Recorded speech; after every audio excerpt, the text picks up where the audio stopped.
শেষ মুহূর্তে ফোন এসেছিল, প্রস্তাবও এসেছিল। মোস্তাফিজকে ফেরানো হলে বাংলাদেশ কি তাহলে ভারতে গিয়ে টি-20 বিশ্বকাপ খেলবে? ঠিক সেই সময়ই পররাষ্ট্র উপদেষ্টা বললেন, একজন ক্রিকেটারকে যদি নিরাপত্তা দিতে না পারে ভারত, তাহলে পুরো দল আর দর্শকদের নিরাপত্তা কিভাবে দেবে ভারত? এদিকে বিসিবির অবস্থান, ইটস টু লেট।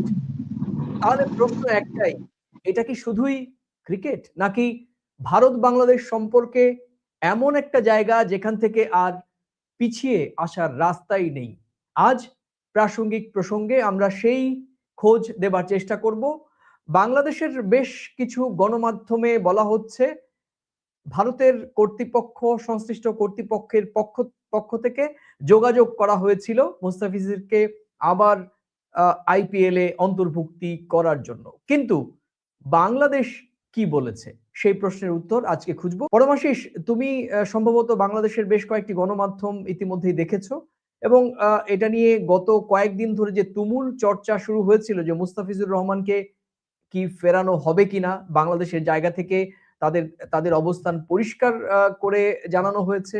আজকে বাংলাদেশের পররাষ্ট্র উপদেষ্টা পরিষ্কার করে বলেছেন যে একজন ক্রিকেটার শুধু নন, বিষয় টি-20 বিশ্বকাপে ক্রিকেট দেখার জন্য প্রচুর সংখ্যক বাংলাদেশি দর্শকরাও ভারতে আসতেন।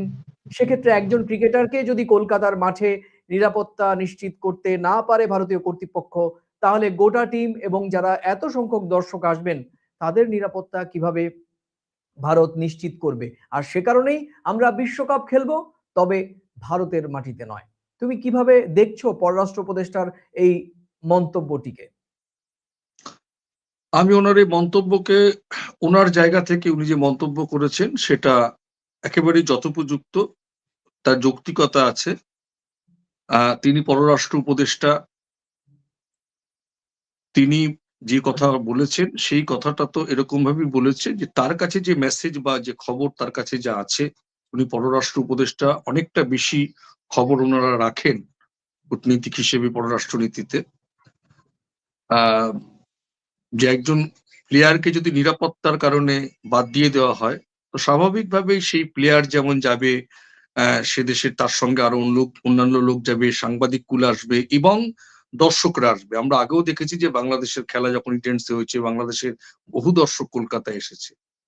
তো বাংলাদেশিদের নিরাপত্তা মানে এই নিরাপত্তার প্রশ্নে যদি এরকম একটা ঘটনা ঘটে থাকে, বাদ দেওয়া হয়ে থাকে মুস্তাফিজুরকে, সেই জায়গা থেকে উনি উনি আমার মনে হয় তার দেশের যারা ক্রিকেট প্রেমী যারা আসবেন কলকাতায় খেলা দেখতে, বা মুস্তাফিজুর বা সাংবাদিকদ্বয় যারা এর সঙ্গে যারা ইন্ডিয়াতে আসবে, তাদের নিরাপত্তার প্রশ্নে উনি যে কথাটা বলেছে, আমি মনে করি এটা অত্যন্ত যৌক্তিক কথা। উনি ওনার পার্টি, ওনার এন্ডে কিন্তু আমি মনে করি একদম ঠিকঠাক বক্তব্য রেখেছেন। এখন প্রশ্ন হচ্ছে যে তুমি বলতে চাইছো, বললে যে বাংলাদেশের বিভিন্ন গণমাধ্যমে প্রকাশ পেয়েছে, যেটা আমরাও দেখলাম। আমি তোমাকে আবার একটু তোমাকে বলছি যে মুস্তাফিজকে ফেরানোর চেষ্টা হয়েছিল, আসলে কি তথ্য উঠে আসছে। ঘটনা শুরুটা সবাই জানেন, মুস্তাফিজুর রহমানকে আইপিএল এর ফ্র্যাঞ্চাইজি কলকাতা নাইট রাইডার্স থেকে বাদ দেওয়া হয়। কারণ বলা হয় ভারতে তাকে নিরাপত্তা দেওয়া সম্ভব নয়। এই সিদ্ধান্তের পর পরিস্থিতি এতটাই উত্তপ্ত হয় যে বাংলাদেশ ক্রিকেট বোর্ড, বিসিবি সরকারি নির্দেশ অনুযায়ী জানিয়ে দেয় বাংলাদেশ দল ভারতে যাবে না, অর্থাৎ টি-20 বিশ্বকাপে ভারতে খেলবে না। এরপরই পরিস্থিতি সামাল দিতে একেবারে উঠে পড়ে লাগে board of control for cricket in India, অর্থাৎ বিসিসিআই। একটা ফোন গিয়েছিল সম্ভবত রবিবার রাতের দিকে কিংবা সকালবেলা, সোমবার সকালবেলা, হয়তো যেদিন সরকারের পক্ষ থেকে, বাংলাদেশ সরকারের পক্ষ থেকে পরিষ্কার বলে দেওয়া হয়েছে যে নিরাপত্তার কারণে আমাদের বাংলাদেশ টিম বা টি-20 বিশ্বকাপে বাংলাদেশ টিম খেলবে না। ঠিক তখনই বিসিবির সভাপতি ওনাকে ফোন করা হয় বা ইন্ডিয়ার পক্ষ থেকে, এবং তিনি যেটি বলেছেন সেটি হচ্ছে এখন আর আগের অবস্থানে ফিরে যাওয়ার কোনো সুযোগ নেই, ইটস এ টু লেট। উত্তরটা তো প্রাসঙ্গিকই ছিল, খুবই সময়োপযোগী ছিল। যে কোনো বিষয় একটা ভুল হলে তার একটা সংশোধনের জায়গা থাকা উচিত বা রাখা উচিত। আমি প্রথম থেকেই আশাবাদী ছিলাম, যে আমি আশা ব্যক্ত করেছিলাম যে হয়তো এই সমস্যার সমাধান হবে, এই ঘটনাটা যেটা বাংলাদেশের বিভিন্ন মিডিয়া দেখাচ্ছে বা বলছে, এর সত্যতা কতটা আছে আমি জানি না। যদি এটা আমি সত্যি ধরে এগোই, তাহলে আমি বলবো যে দেখো, বিসিসিআই, ভারতীয় ক্রিকেট কন্ট্রোল বোর্ড তো নিরাপত্তা দেবে না, দেবে ভারত সরকারের স্বরাষ্ট্র মন্ত্রক, নিরাপত্তা বিভাগ যারা যে মন্ত্রণালয় দেখে তারা দেবে। তো বিসিসিআই যখন বলেই ফেলেছে নিরাপত্তার প্রশ্নে আহ মুস্তাফিজুরকে দলে রাখা গেল না চুক্তি হওয়া সত্ত্বেও, তো স্বাভাবিকভাবে এই বিষয়টা তো মানে মুস্তাফিজুর তো আর ক্রিকেটের আগে তো একজন বাংলাদেশি নাগরিক, এবং মুস্তাফিজকে কেন্দ্র করে আরো অনেক মানুষ আসবে। স্বাভাবিকভাবেই সে দেশের বাংলাদেশ ক্রিকেট কন্ট্রোল বোর্ডের সঙ্গে কিন্তু বাংলাদেশ সরকার অটোমেটিক্যালি কিন্তু জড়িয়ে গেছে তার দেশের ক্রিকেটারের নিরাপত্তার প্রশ্ন। এখন প্রশ্ন হচ্ছে যে এই যে ঘোটালা পেকেছে বলা যায়, দেশের গরিমা নষ্ট হয়েছে বিসিসিআই এর সিদ্ধান্তের ফলে। আমি যেটা বারবার বলেছি যে এটা এটা এটা আমাদের দু দেশের সম্পর্কের ক্ষেত্রে একটা চিড় ধরার একটা অন্যতম জায়গা বা ইস্যু হতে পারে। সেই জায়গা থেকে যদি তাদের মনে হয় যে এটা একটা নতুন করে আবার সিদ্ধান্ত নেওয়ার জায়গা, এবং বাংলাদেশের তরফ থেকে যেটা বলা হচ্ছে টু লেটস বা বিসি মানে বাংলাদেশ ক্রিকেট কন্ট্রোল বোর্ডের থেকে, স্বাভাবিকভাবে মুস্তাফিজের ইস্যুটা তো আর শুধু বাংলাদেশের ক্রিকেট কন্ট্রোলের বোর্ডের হাতে নেই। তাদের অন্তর্বর্তী সরকারের ক্রীড়া উপদেষ্টা অলরেডি তাদের স্ট্যান্ড পয়েন্টটা জানিয়ে দিয়েছে, সেই কারণেই বলেছে টু লেটস। এখন এই বিষয়টার সমাধান সূত্র বেরোতে পারে দুদেশের সরকার যদি মধ্যস্থতা করে, আমার মনে হয়। এখন এটা বিসিসিআই এমন একটা মন্তব্য করে ফেলেছে যে ড্যামেজ কন্ট্রোলটা এখন তাদের নিজেরা হয়তো ড্যামেজটা কন্ট্রোল করার জায়গায় নেই। এটা দুটো দেশের সরকারের মধ্যে সীমাবদ্ধতা জায়গাটা চলে এসেছে।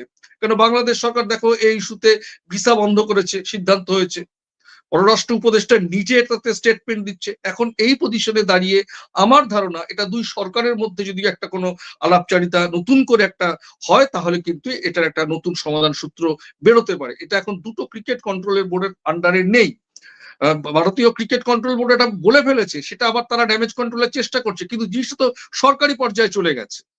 এটা তো দুটো ক্রিকেট কন্ট্রোল বোর্ডের আন্ডারে নেই, সেই জন্যই তারা বলেছে টু লেটস। স্বাভাবিক, এটা আমাদের দেশের ক্ষেত্রে হলে আমরা এটা বলতাম।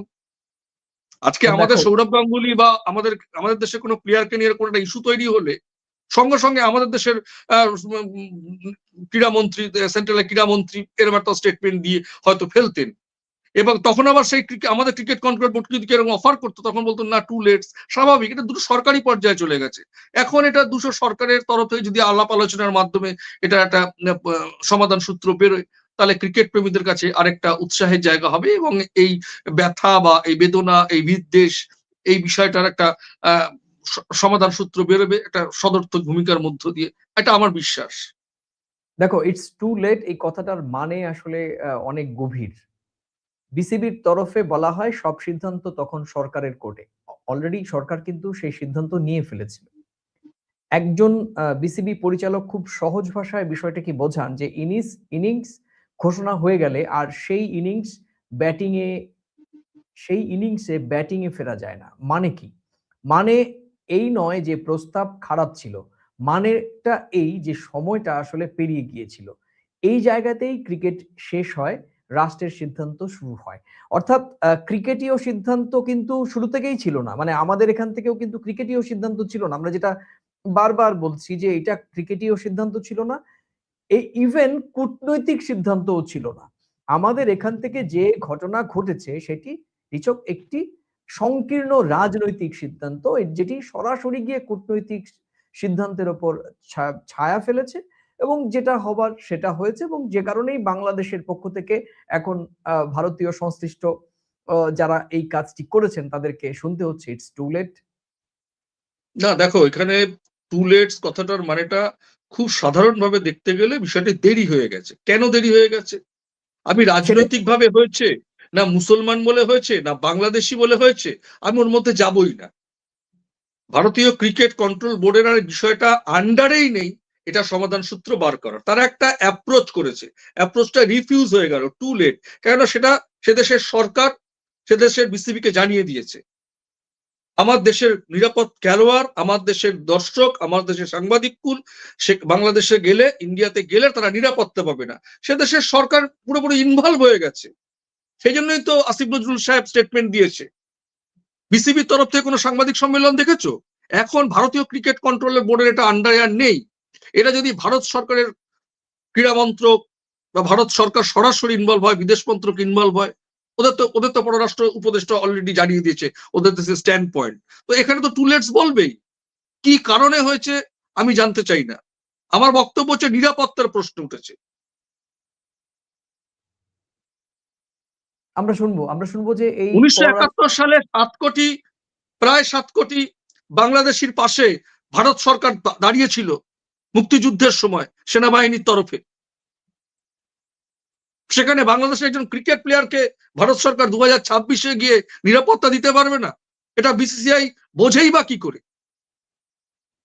মন্তব্যটা উঠে আসে কোথা থেকে, কোন সূত্রে, কোন নিউজ নিরাপত্তা এজেন্সির ইনপুটে এই কথা উঠে আসে?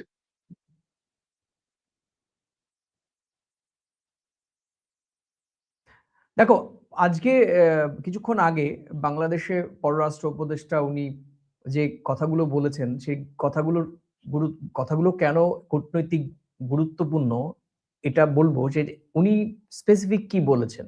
পররাষ্ট্র উপদেষ্টা তৌহিদ হোসেন স্পষ্ট করে বলেছেন যে একজন ক্রিকেটারকে যদি নিরাপত্তা দেয়া না যায় তাহলে পুরো দল, সাংবাদিক, দর্শকদের নিরাপত্তা নিয়ে আমরা কিভাবে নিশ্চিত হব।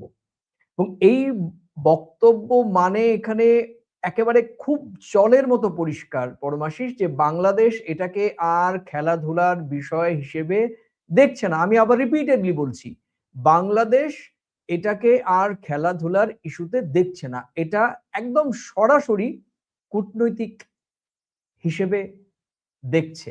এবং অবশ্যই সরাসরি বলছো কেন? সরাসরি বাংলাদেশের পররাষ্ট্র মন্ত্রণালয়ের যে উপদেষ্টা যে আজকে মন্তব্য করেছেন, সরাসরি এইভাবে বলা উচিত যে ভারতের মাটিতে বাংলাদেশিরা নিরাপদ নন।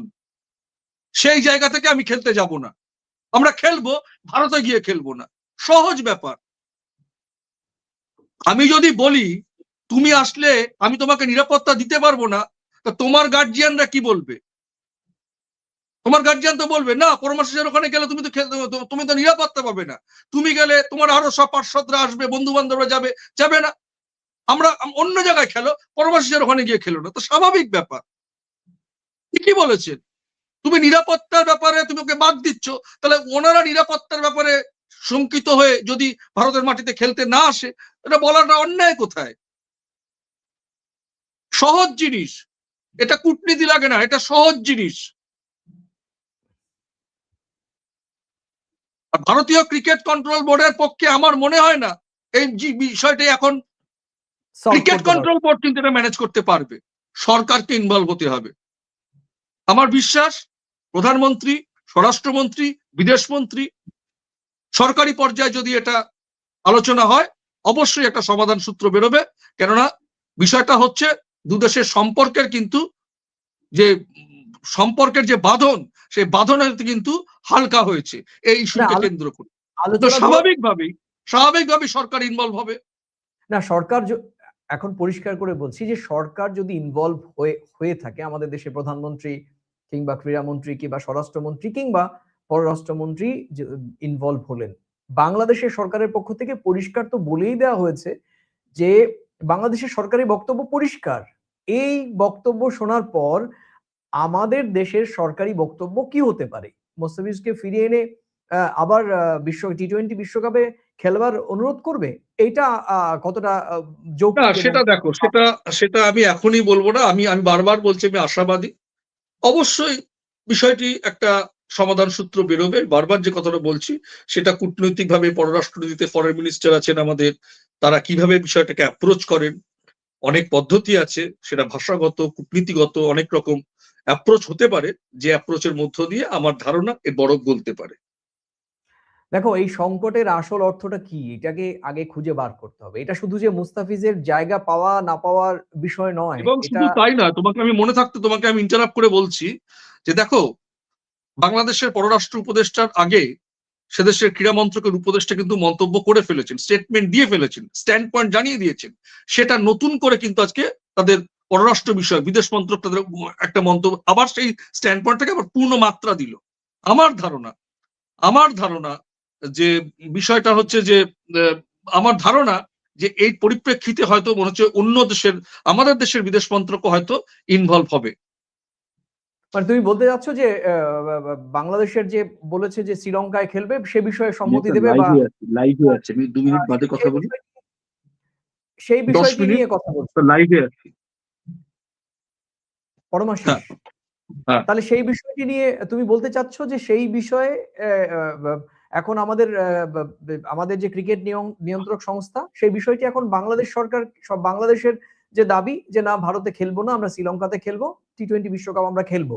তাহলে তুমি বলছো যে ভারত সরকারের পক্ষ থেকেও সে বিষয়টি সবুজ সংকেত দেওয়া হবে, বা আমাদের যারা ক্রিকেট আমার ধারণা যেহেতু বাংলাদেশে, এটা আমার নিজস্ব ধারণা, যে সে দেশের ক্রীড়া উপদেষ্টা বলার পরেও পররাষ্ট্র উপদেষ্টা যখন স্টেটমেন্ট দিল, আমার ধারণা, আমি গত এই 2024-এর 5ই আগস্টের পর এই ভারত বাংলাদেশের সম্পর্কের যে টানাপোড়েন, জোড়া লাগা, চিড় ধরা, নানা রকম সমস্যা, আবার বিভিন্ন পর্যায়ে আলাপ আলোচনা, সেটা রাষ্ট্র পর্যায়ে, প্রধানদের পর্যায়ে, কূটনীতিকদের পর্যায়ে, নিরাপত্তা বিভাগের পর্যায়ে, এবং বিদেশ মন্ত্রকের বারবার কিন্তু বিভিন্ন সাংবাদিক সম্মেলন করে তারা যেমন বলেছেন, আমাদের তরফ দেশ থেকেও বলা হয়েছে। আমার ধারণা বিদেশ মন্ত্রকের তরফ থেকে কিছু হয়তো এই বিষয়ে আলোকপাত করা হতে পারে, এবং যে সাপ্তাহিক যে ব্রিফিং হয়, সেই ব্রিফিং এর যখন আসবে, আমার ধারণা আমাদের দেশের সাংবাদিকরা কিন্তু এই বিষয়টি অবশ্যই পররাষ্ট্র মন্ত্রণালয় যারা আমাদের মুখপাত্র আছেন, সেক্রেটারি আছেন, তাদের সঙ্গে নিশ্চয়ই এইটার প্রশ্ন তুলবেন, এবং এই বিষয়টি সকলেই ব্যাপারটা এই মুহূর্তে ওয়াকিবহাল। আমার মনে হয় কোনো না কোনো স্টেটমেন্ট আসতে পারে। যেটা তোমায় বলছিলাম যে সংকটের আসল অর্থটা আমাদেরকে বুঝতে হবে পরমাশিস। তুমি বারবার তুমি আশাবাদী, এবং খানিকটা আমিও আশাবাদী। তবে তোমার সঙ্গে আমি একটু দ্বিমত পোষণ করে বলছি যে ভারত সরকার এ বিষয়ে সরাসরি কোনো মন্তব্য করবে বলে আমার মনে হয় না। বরং আন্তর্জাতিক ক্রিকেট নিয়ন্ত্রক সংস্থা আইসিসি হয়তো যে বাংলাদেশের দাবি সেটা হয়তো মেনে নেবে, এবং তুমি জানো যে আইসিসির এখানে কিছু ক্রিকেটীয় নর্মস আছে, যেখানে যদি কোনো ভেন্যু বা ক্রিকেটাররা খেলতে অস্বীকৃতি জানায়, তাহলে তাদেরকে জরিমানা বা অন্য ধরনের শাস্তি দেওয়া হয়। এক্ষেত্রে হয়তো যেহেতু বাংলাদেশের পক্ষ থেকে যৌক্তিক কারণ তারা সামনের দিকে এনেছেন এবং সরকার সরাসরি ইনভলভ হয়েছে, সে কারণে হয়তো ভেন্যু পরিবর্তন করলেও করতে পারে আইসিসি। এই ক্ষেত্রে হয়তো কিছুটা হলেও সংবেদনশীল পরিচয় দেবে, কারণ যদিও মনে করা হয় যে আমাদের দেশের ক্রিকেট নিয়ন্ত্রক সংস্থা এবং আইসিসির নিয়ন্ত্রণকারী যে ব্যক্তি একই ব্যক্তি, ফলে বাংলাদেশের ন্যায্য দাবি কতটা গ্রহণযোগ্য বলে বিবেচিত হবে সেই প্রশ্নটি থাকলো। তবুও আমি একটু সংকটের গভীরে যেতে চাই। এখানে আমি আরো একটু আশাবাদী, তার কারণ এখানে ঘুরিয়ে জল খাওয়ায় কথাটা, মাছ ধরা, এরকম একটা কথা আছে, প্রচলিত কথা। ভারত সরকার এখানে ইনভলভ না হলেও বিসিসিআই কে দিয়ে আইসিসি, আন্তর্জাতিক যে ক্রীড়া কন্ট্রোল বোর্ড আছে, তারা কিন্তু এরম একটা হলফনামা চাইতে পারে যে তোমাদের নিরাপত্তা দিতে হবে। নিরাপত্তার প্রশ্নে ওরা কিন্তু আসতে চাইছে না। সেই জায়গাটা যদি অ্যাসিওরেন্স ইন্ডিয়া গভর্নমেন্ট দিয়ে দেয়, আমার ধারণা, এটা সবই কল্পনা, এরকম করেও কিন্তু হয়তো আইসিসি কে দিয়েই কিন্তু জিনিসটা সমাধান সূত্রটা বার করানো যেতে পারে, যে আমরা দায়িত্ব নিয়ে বলছি তোমরা খেলো, আমাদের কাছে এই অ্যাসিওরেন্স এসছে। বিসিসিআই বলছে নিরাপত্তা দিতে পারবে না, নিরাপত্তার প্রশ্নে বাদ দিয়েছে, কিন্তু আইসিসি বলে যে নিরাপত্তাও তোমাকে দিতে হবে। নিরাপত্তার প্রশ্নতেই খেলা বন্ধ হতে পারে না, আমি অন্য দেশকে পাঠাতে পারি না, ভেন্যু তো তোমরা ঠিক করেছো। না, কিন্তু এই হলফনামাতে কতটা চিড়ে ভিজবে, কারণ বাংলাদেশ সরকার এই হলফনামায় কতটা বিশ্বাস করবে, কারণ যেহেতু এখানে একটা বাস্তববাদী কথা, আমি যদি তোমার কাছে একবার, আমি এটা ক্ষমা শব্দটা ব্যবহার করছি না, যে আমি যদি তোমাকে একটা অ্যাসিওরেন্স দিয়ে দিই যে তোমার যারা আসবে সবার দায় দায়িত্ব আমার, বিসিসিআই বলেছে, সরকার তো বলেনি, বিসিসিআই বলেছে, সরকার তো বলেনি। ভারত সরকার কি কোনো জায়গায় এখনো পর্যন্ত বলেছে যে আমরা নিরাপত্তা দিতে পারবো না? এটা অনাকাঙ্ক্ষিত একটা ঘটনা। সেই অনাকাঙ্ক্ষিত ঘটনার পরে যদি ভারত সরকার অফিসিয়ালি জানিয়ে দেয়, সবটাই আমাদের কল্পনাতীত। আমরা আশাবাদী। কেন আমরা আশাবাদী? আমাদের প্রথম কলকাতার যা পলিসি, আমরা অবশ্যই সম্পর্কের ওপর ভিত্তি করেই কাজ করি, অধিকারের ভিত্তিতে কাজ করি। আমরা সবসময় এই জায়গাতে একটা পজিটিভ থিঙ্কিং নিয়ে কথা বলবো। ভারত সরকার অবশ্যই এই ব্যাপারটাতে সদর্থক ভূমিকা নেবে, এবং কিভাবে নেবে সেটা তারা পলিসি মেকাররা জানেন, কূটনীতিরা জানেন। কিন্তু আমি আবারও বলছি, যেহেতু পররাষ্ট্র উপদেষ্টা একটা স্টেটমেন্ট দিয়েছে, আমার ধারণা একটা ভারতের আমাদের পররাষ্ট্র মন্ত্রক থেকে কোনো না কোনো মেসেজ, কোনো বার্তা কিন্তু এর পরিপ্রেক্ষিতে আসতে পারে। তুমি বলছো ইতিবাচক বার্তা আসতে পারে। অবশ্যই। তাহলে বাংলা একটা প্রবচন আছে, ভাবিবার উচিত ছিল প্রতিজ্ঞা যখন, এরকম একটি প্রবচন ছিল। যাই হোক, ভারত সরকার যদি এই ধরনের ইতিবাচক একটা পদক্ষেপ নেয় এবং তাদের নিরাপত্তা দেওয়ার বিষয়ে হলফনামা দেওয়ার কথা আইসিসি ইন্টারন্যাশনাল ক্রিকেট কাউন্সিলকে দেয়, সেটা অবশ্যই ইতিবাচক। বাংলাদেশ সেটিকে কতটা ইতিবাচক ভাবে গ্রহণ করবে সেটি অবশ্যই বাংলাদেশের কূটনীতিকরা বা বাংলাদেশের ক্রীড়া মহল সেটি বিবেচনা করবে। তবে সংকটের আসল অর্থটা কি জানো পরমাশিস? এই এটা শুধু মুস্তাফিজের জায়গা পাওয়া না পাওয়ার বিষয় নয়। এটা দেখাচ্ছে এই মুহূর্তে, অর্থাৎ মুস্তাফিজের ঘটনা দেখাচ্ছে এই মুহূর্তে ভারত বাংলাদেশের সম্পর্কে আস্থা কোথায় গিয়ে দাঁড়িয়েছে। ক্রিকেট স্বাভাবিক। কূটনীতি কতটা নাজুক পরিস্থিতিতে রয়েছে, আর নিরাপত্তার যুক্তি কিভাবে রাজনীতির ভাষা হয়ে উঠছে। একটা ফোন কল, একটা ক্রিকেটার, আর একটা টি-20 বিশ্বকাপ, সব মিলিয়ে সম্পর্কের সবচেয়ে ঠান্ডা অধ্যায়গুলোর একটাই ঢুকে পড়েছে দুই দেশ। এখন এই ঠান্ডা অধ্যায় থেকে কিভাবে উষ্ণতায় ফিরবে, দুই দেশের সংশ্লিষ্টদেরই খুব ইতিবাচক ভাবে এখন সিদ্ধান্ত নিতে হবে। কারণ কোনো কিছু একেবারে ফেলে দিলে সেখান থেকে ফেলে দিলেই চলে যাবে, ধরে রাখতে হবে। এই ধরে রাখাটাও একটা কূটনৈতিক শৈলী বা কূটনৈতিক চাল বলে আমাদের কাছে মনে হয়। তো আমরা শেষ করব, লাইভের একদম শেষ পর্যায়ে চলে এসেছি। যেটা বলছিলাম, আজকে পররাষ্ট্র উপদেষ্টা আরো একটি কথা বলেছেন যে, তুমি জানো যে ভিসা প্রক্রিয়া ভারতীয়দের জন্য পর্যটক ভিসা বন্ধ করে দেওয়া হয়েছে। অনানুষ্ঠানিকভাবে বিষয়টি জানানো হয়েছিল, কিন্তু আজকে তাকে আমাদের যে সহকর্মী সাংবাদিকরা রয়েছেন ঢাকাতে, তারা পররাষ্ট্র উপদেষ্টাকে প্রশ্ন করেছিলেন যে এই ভিসা প্রক্রিয়া বন্ধ করেছে কিনা। তখন উনি বলেছেন যে আমরা সামগ্রিকভাবে কোনো সিদ্ধান্তের বিষয়ে আমরা এখনো জানি না, তবে কোনো জায়গা থেকে নিরাপত্তার কারণে আপাতত ভিসা দেওয়ার বিষয়টি বন্ধ রাখা হয়েছে। তো তুমি একদম শেষ দিকে তোমার কাছে প্রশ্ন, কূটনৈতিক সম্পর্ক তো একেবারে তলানিতে গিয়ে ঠেকেছে, আর কোথায় বাকি রয়েছে, মানে ঝুলে রয়েছে, কি হতে চলেছে বলো তো? দেখো, এই ভিসা বন্ধর ব্যাপারটা আমার ধারণা এটা দুদেশের সাধারণ মানুষের নিরাপত্তার কথা ভেবে এটা করা হয়েছে, এটা আমার ধারণা। এটার মধ্যে আমি কোনো খারাপ কিছু দেখি না। যখনই কোনো একটা এরকম পরিস্থিতি হয়, ভারত সরকারও করেছিল, তো সেটা নিয়ে কোনো সমস্যা না। বিষয়টা হচ্ছে যে দেখো, গণ অভ্যুত্থানের পরে বাংলাদেশে যে পরিবেশ তৈরি হয়েছিল, তার কিন্তু ছাপ বা প্রভাব আমাদের পশ্চিমবঙ্গে, উত্তরবঙ্গে, ত্রিপুরায়, বিভিন্ন জায়গায় কিন্তু পড়েছে। ব্যবসা বাণিজ্যে হোক, সব ক্ষেত্রে অর্থনৈতিকভাবে কিন্তু অনেকটা ধস নেমেছে। কিন্তু বিষয়টা হচ্ছে সম্পর্কের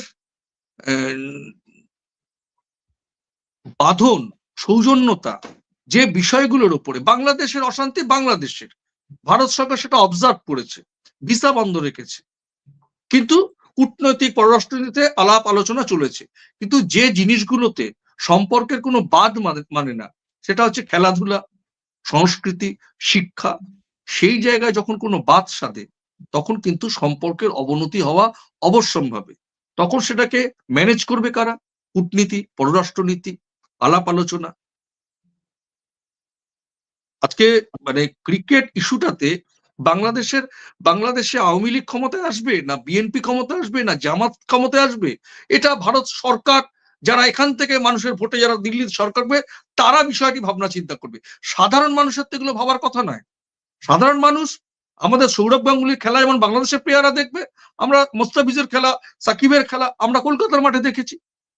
একদম একদম একদম এগুলো তো কোনো রাজনীতি নেই, তো কূটনীতি নেই, তো এগুলো তো সম্পর্ক। সেই জায়গায় কখন যখন আঘাত লাগে, তখন সেই আঘাতের রেশ কিন্তু অগ্নুৎপাতের মতো ছড়িয়ে পড়ে। একদম সেন্টিমেন্ট।